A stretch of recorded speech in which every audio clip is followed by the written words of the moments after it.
তবে কি রাশিয়ার সাথে যুদ্ধ করে ক্লান্ত হয়ে পড়ল ইউক্রেন? এবার কি রাশিয়ার দাবি মেনে নিয়েই যুদ্ধ থেকে সরে দাঁড়াতে চলেছে দেশটি? ধীরে ধীরে পশ্চিমা দেশগুলোও কি ইউক্রেন ইস্যুতে মুখ ফিরিয়ে নিচ্ছে? রাশিয়া ইউক্রেন যুদ্ধ কি তবে শেষ হতে চলেছে? দীর্ঘ ৪ বছরেরও বেশি সময় ধরে চলা যুদ্ধে তাহলে জয়ী হলো কে?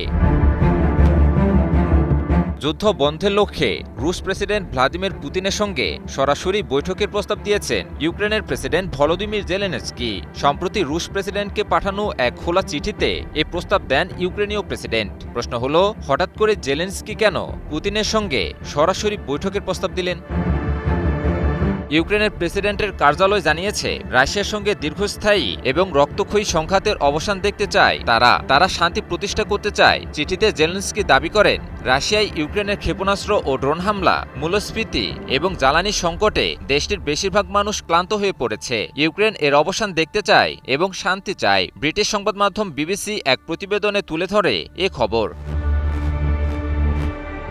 ইরান ইস্যুর দিকে ইঙ্গিত দিয়ে জেলেনস্কি বলেন, বর্তমানে যুক্তরাষ্ট্রের মনোযোগ সম্পূর্ণভাবে ইরান সংকটের দিকে রয়েছে। তাই ইউরোপের যুদ্ধ আবারও যুক্তরাষ্ট্রের প্রধান আলোচ্য বিষয় হওয়ার অপেক্ষায় বসে থাকতে চাইছে না তার দেশ। জেলেনস্কির মতে, শান্তির পথ শুরু হতে হবে যুদ্ধের সামনের সারি বা ফ্রন্টলাইন থেকেই। অর্থাৎ এবার যুক্তরাষ্ট্রের ছায়া থেকে বেরিয়ে নিজেদের পথ নিজেরাই দেখতে চাইছে তারা।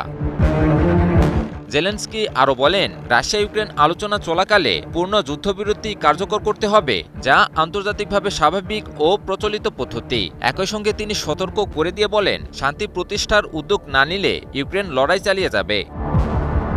রুশ প্রেসিডেন্টকে উদ্দেশ্য করে পাঠানো চিঠিটি যুক্তরাষ্ট্রসহ আরও কয়েকটি দেশেও পাঠানো হয়েছে বলে জানিয়েছে ইউক্রেনের প্রেসিডেন্টের কার্যালয়। এদিকে ইউক্রেনীয় প্রেসিডেন্টের পাঠানো চিঠির প্রতিক্রিয়ায় রুশ প্রেসিডেন্টের কার্যালয় ক্রেমলিন জানিয়েছে, তারা জেলেনস্কির চিঠি দেখেছে এবং বিষয়টি সম্পর্কে পুতিনকে অবহিত করা হবে।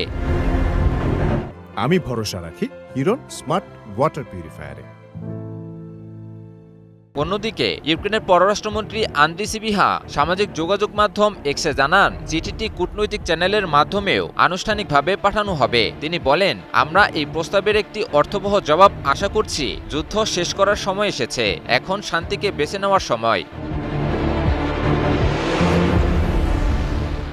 ইমন আলী, নিউজ 24।